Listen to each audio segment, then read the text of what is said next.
designated for games that I don't have a schedule for.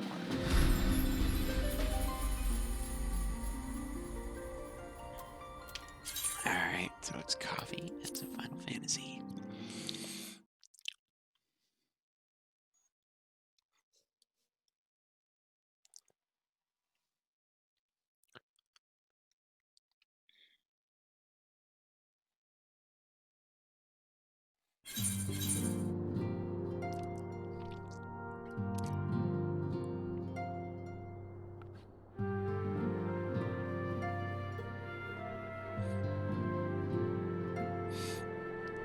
Alright, awesome. Alright, I gotta change some things around here for a moment. My pinned stuff.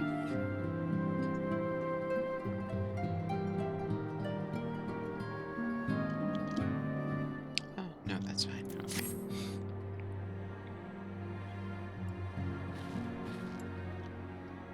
We get up out of there. Okay, so what are we doing now?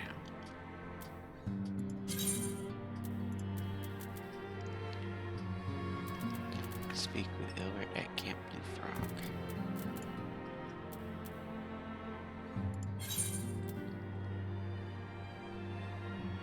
We gotta find her for the extreme confrontation.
See how those go.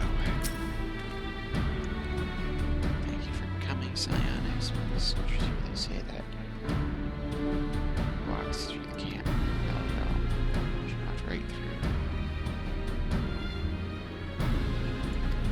As a result, myself, Garrison intend to detain her. Must not be allowed to reach Casa, whatever. Big place.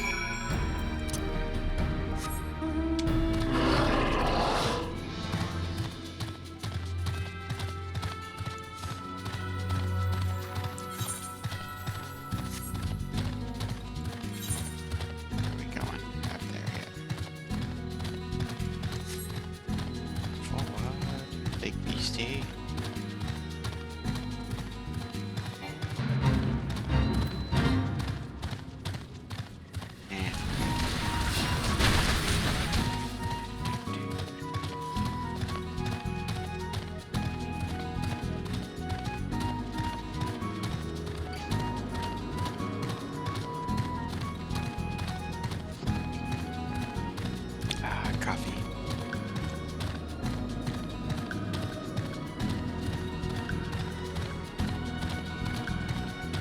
Over here.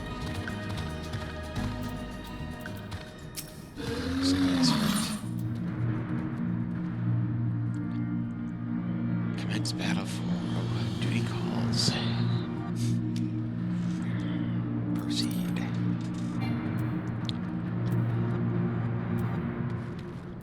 Oh. Let's withdraw. Add.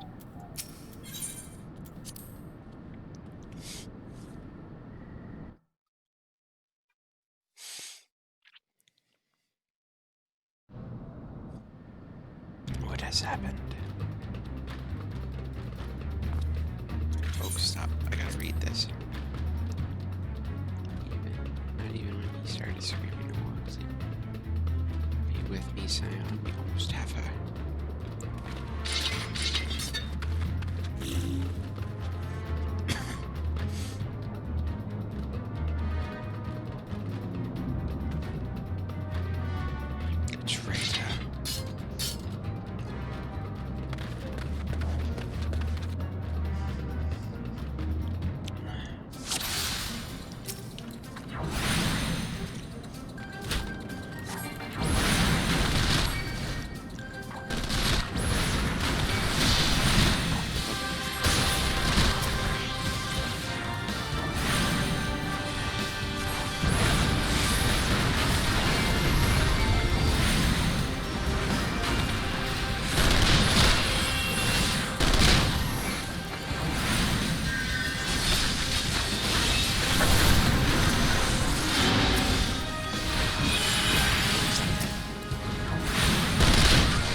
failed. Do you want a different difficulty?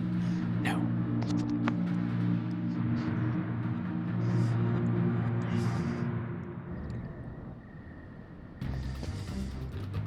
Alright. Change of tactics. We're just gonna kill all the little guys first.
She got healed, but she never went down. What is going on here?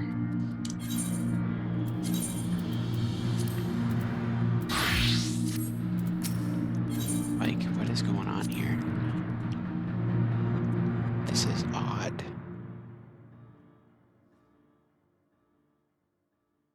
This is wrong. Fuck off. Skip this shit. Stop dying, Hilbert.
This is weird.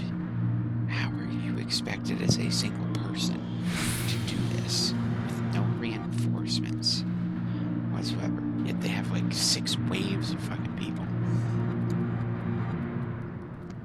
This is dumb. I hate dumb quests like this. I'm done.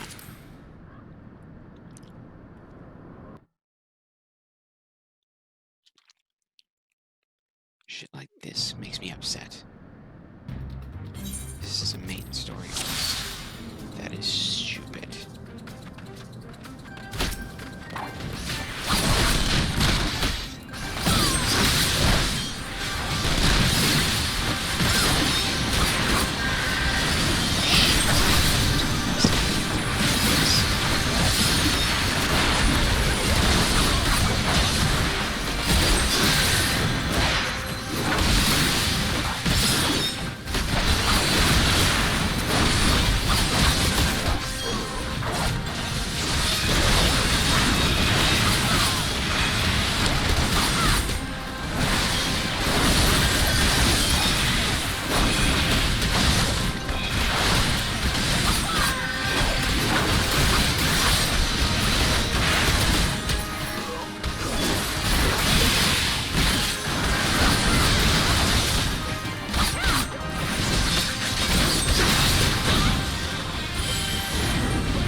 Shame on you, Final Fantasy 14.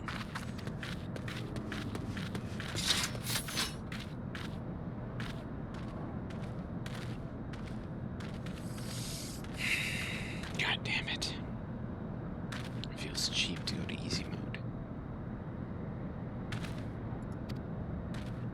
But you sent 5 people against an army of people. Yeah, fuck off.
Alright.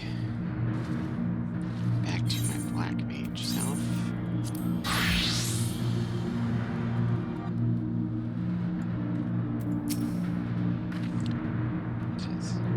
Just find right the end.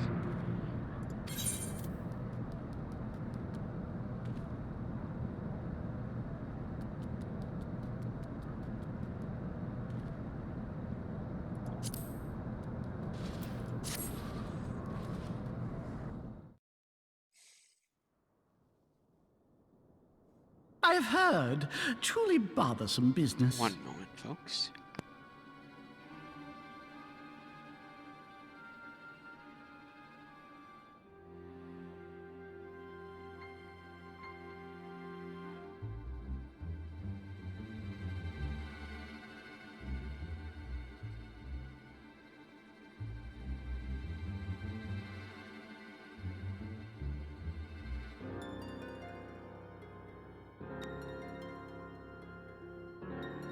Alright, Telegia. What are you doing now? No, I do not foresee a problem on that front. The main concern is Roban. There is no telling what the brute might do. Have the blades watch him in the flames day and night. You may leave the Sultana to me. I shall personally attend her grace.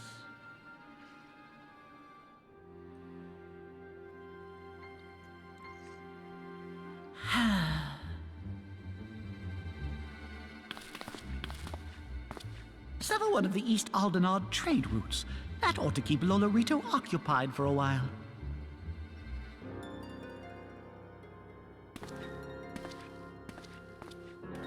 Nanamo ulnamo. For my sake, pray be a good little Sultana to the last. So evil.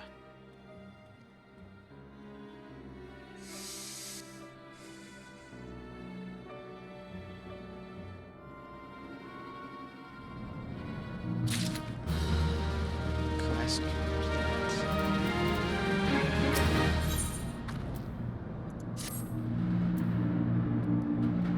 Versions. We have opened interrogation. We shall take our findings to Ruban.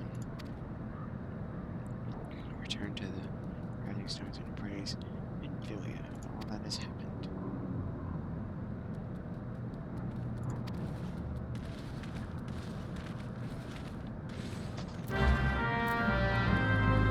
God, going too easy on a quest that was. Ugh, it makes me feel bad.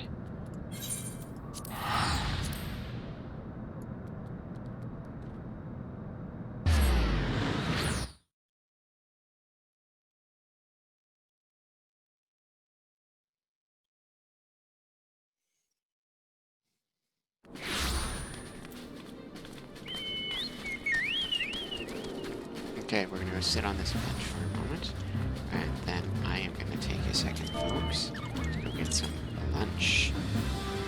So, we will be back momentarily.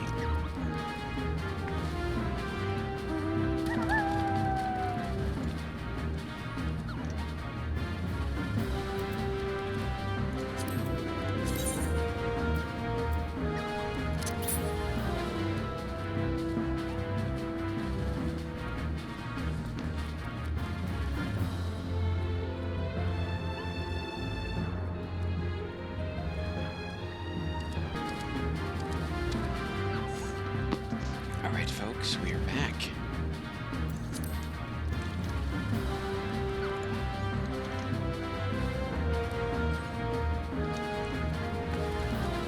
Alright, we need to go here and into here.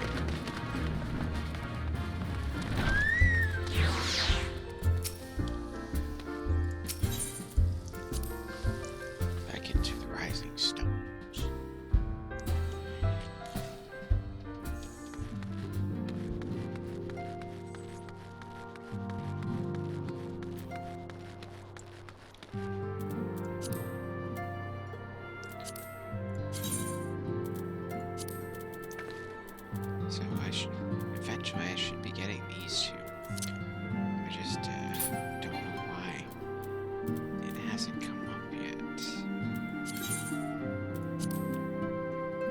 certain quests I have to do. I should be getting like all 3 of these.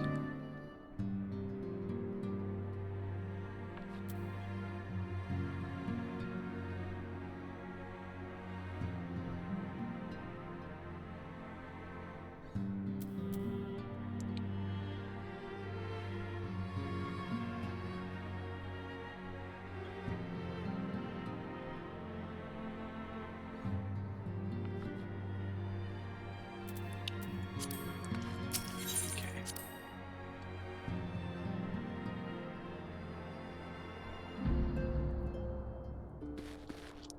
Gotta go Minfield. Let's do this. Welcome back, my friend. I have already received word from Alphino. To think that Flame Marshal Huayu was the Garlean agent. I know not what to say. Together with Robon, Eileen lent us much needed aid at the time of our Order's founding. She was particularly passionate about the need to tackle the primal threat. When we discussed the subject, her eyes fairly shone with determination. Whatever else she may have been, I choose to believe that it was her true self with whom I spoke then. But now is not the time to dwell on such matters. I have an important announcement to make regarding our effort to defeat the Ascians. We shall begin as soon as everyone is assembled. Right. Let's do it.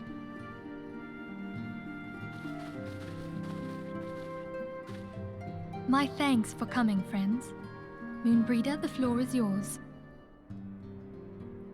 By now, I'm sure you're all familiar with white auracite, the miraculous material that'll allow us to capture Ascian souls. Back at Snowcloak, we verified its ability to absorb vast amounts of ether. Alas, it leaves something to be desired in the area of stability.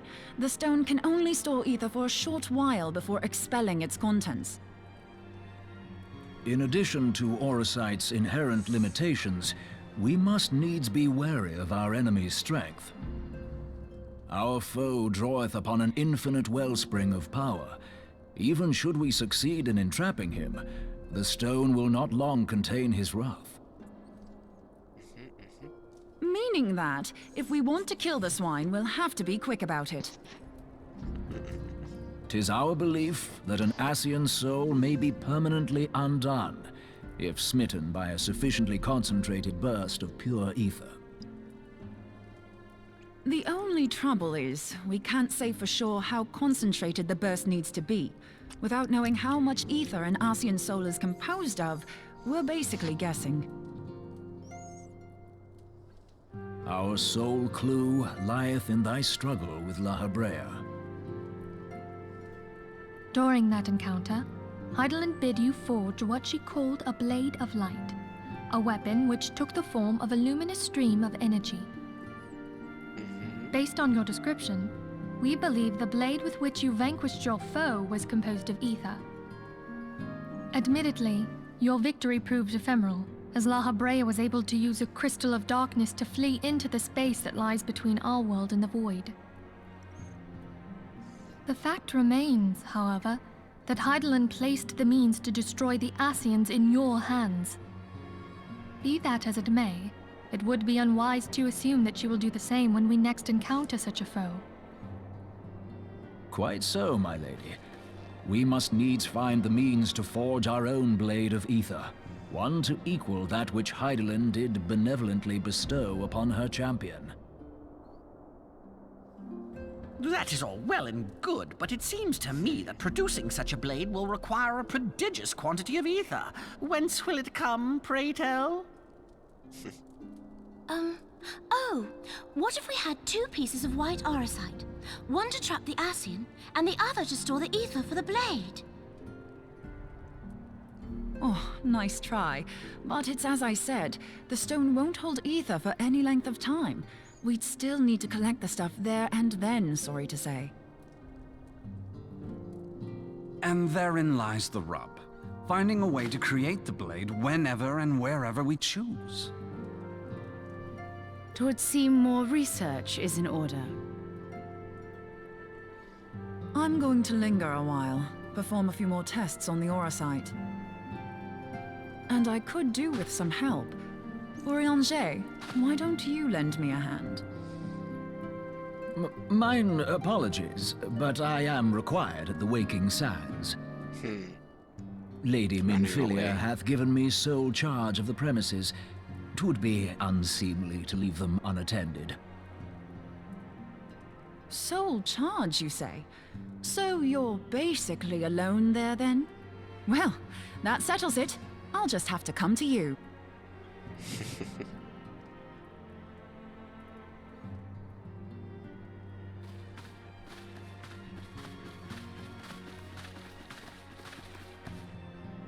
While you were afield, word arrived from the Charlian motherland.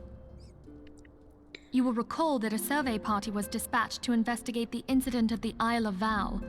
What they discovered was troubling, to say the least.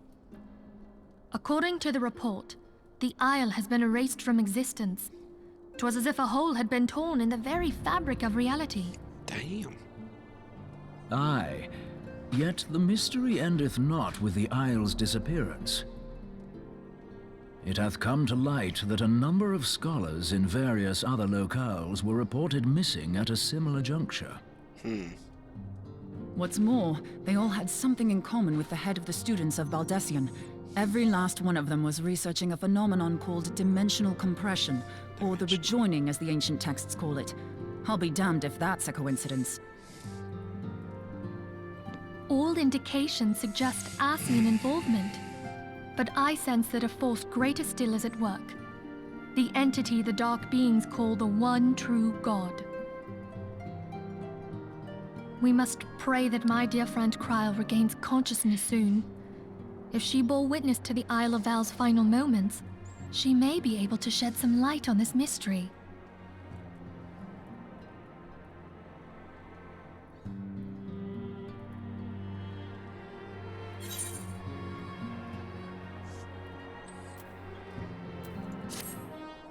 Complete.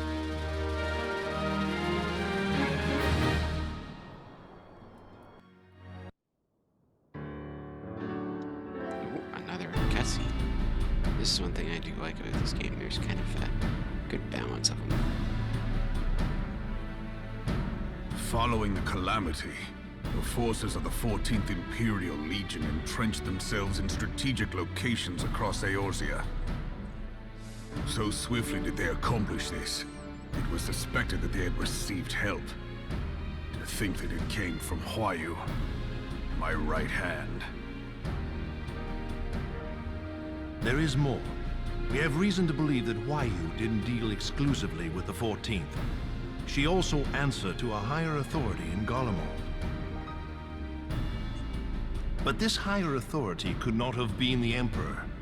By consenting to the media project, Solus Zos Galvus showed himself to be more concerned about preventing the spread of primal influence than claiming Eorzea for the Empire.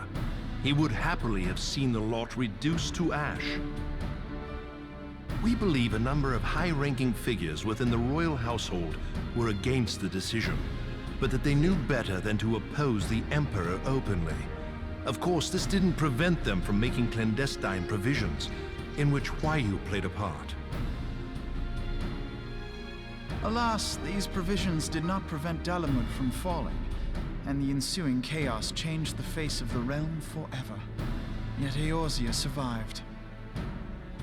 To all intents and purposes, the Meteor Project had failed, and the Empire was left to rue its lack of a decisive means to eliminate the primals. Until, that is, it stumbled upon the Ultima weapon. Even before the accursed thing was dug up, it seemed to me the 14th had the might to overwhelm our weakened armies. Yet they chose to hide behind their walls. Why? The Black Wolf was wary of making the denizens of Eorzea desperate, lest more primals emerge to bleed the land. The discovery of the Ultima weapon, however, emboldened him to resume his war of conquest in earnest. But there was one in Garlemald who believed that Van Belsar's actions were premature.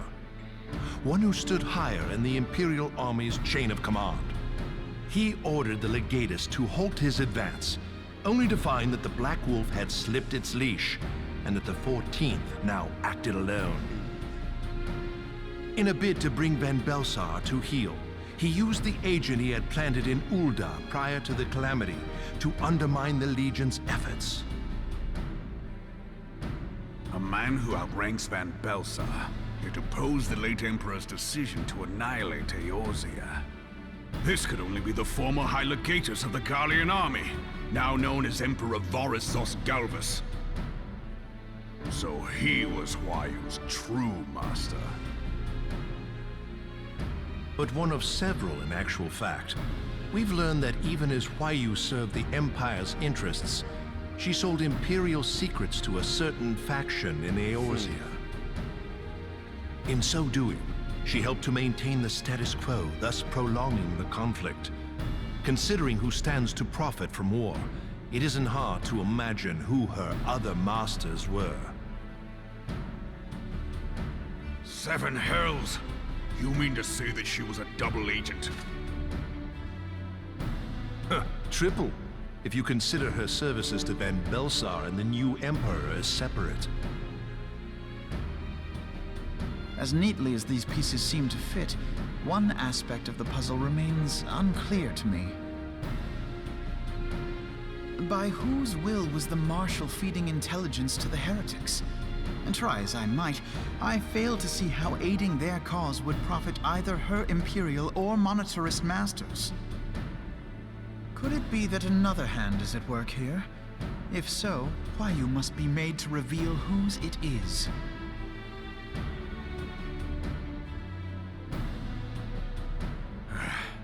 Not only have I lost a trusted friend, now I must interrogate her as a stranger.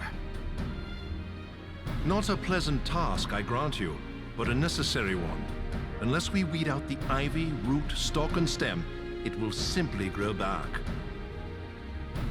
I know that full well. Those closest to Huayu have already been detained, and I will question them alongside her.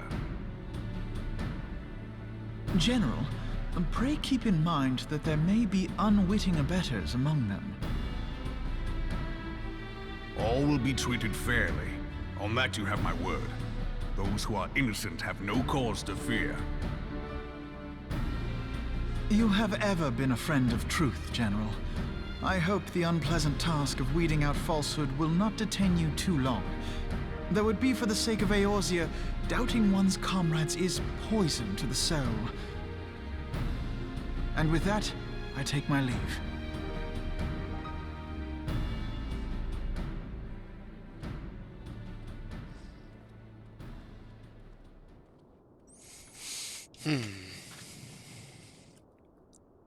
All these years, I've been made to dance to their tune.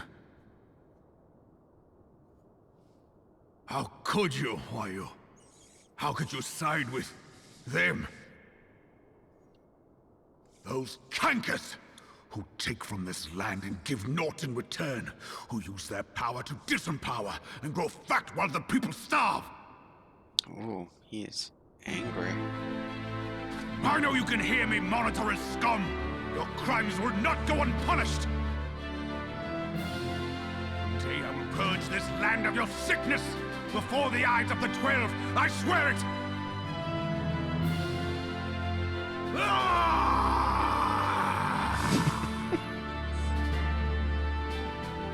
Drama. Oh my.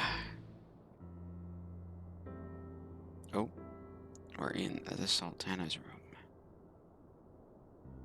I shall have no further need of you this day. Your Grace. Oh, don't drink it. Don't eat it. Your lady in waiting is evil. I fear that not even mine own chambers shall remain private for long. Has the situation grown so grim?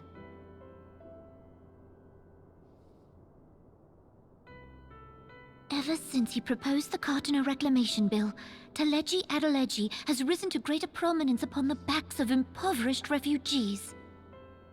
The monetarists were ever united in their pursuit of profit, but the man's actions have torn a rift in their ranks. They snap at each other as rabid dogs.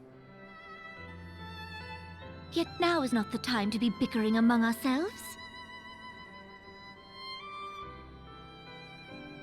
If this bickering is a threat to law and order, might you not have grounds to dissolve the Syndicate?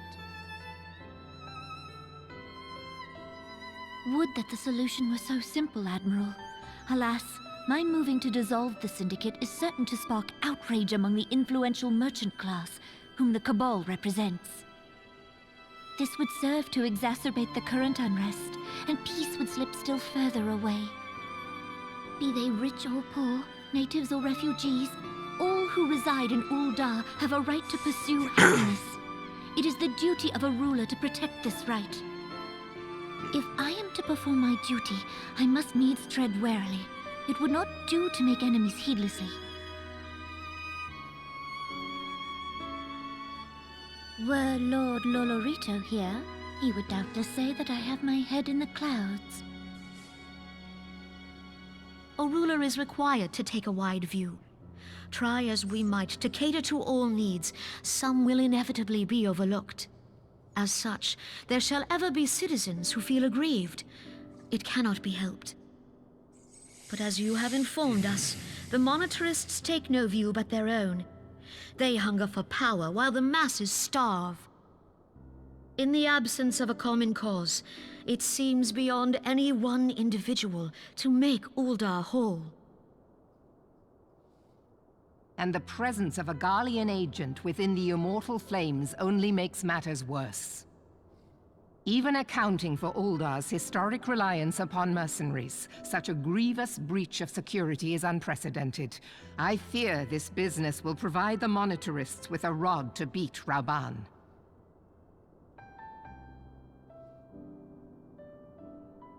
Eorzea can ill afford for the Immortal Flames to be dampened now. Ere long, the Garleans will turn their ravenous gaze toward our lands once more. If we are to resist their might, our nations must stand together. Yet for this to happen, our nations must be whole. Cannot be done to improve the situation in Ul'dah.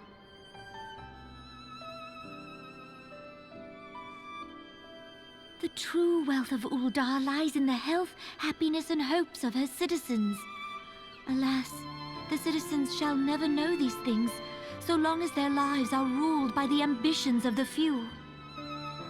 The monetarists claim to represent the best interests of the people, but in sooth they desire only to manipulate them for their own selfish ends. For the government to serve the people, it must be formed of the people. For Ul'dah to move forward, it is not only the Syndicate that must be dissolved. Nay, you jest.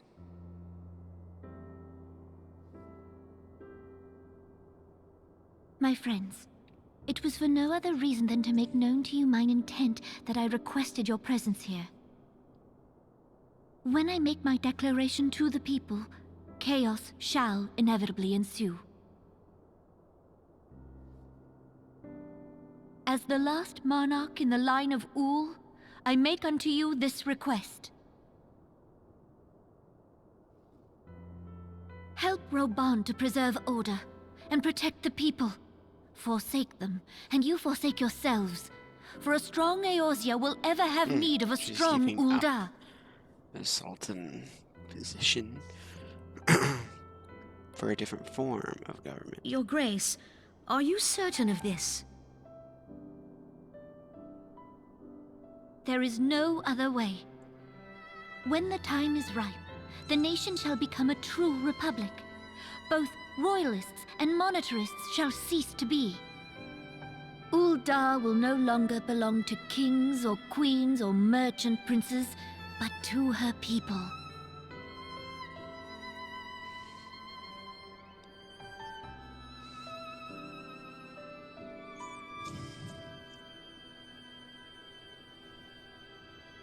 Rauban, forgive me for casting aside all that you have toiled for in my name. Beyond this gesture, I am powerless to help my subjects.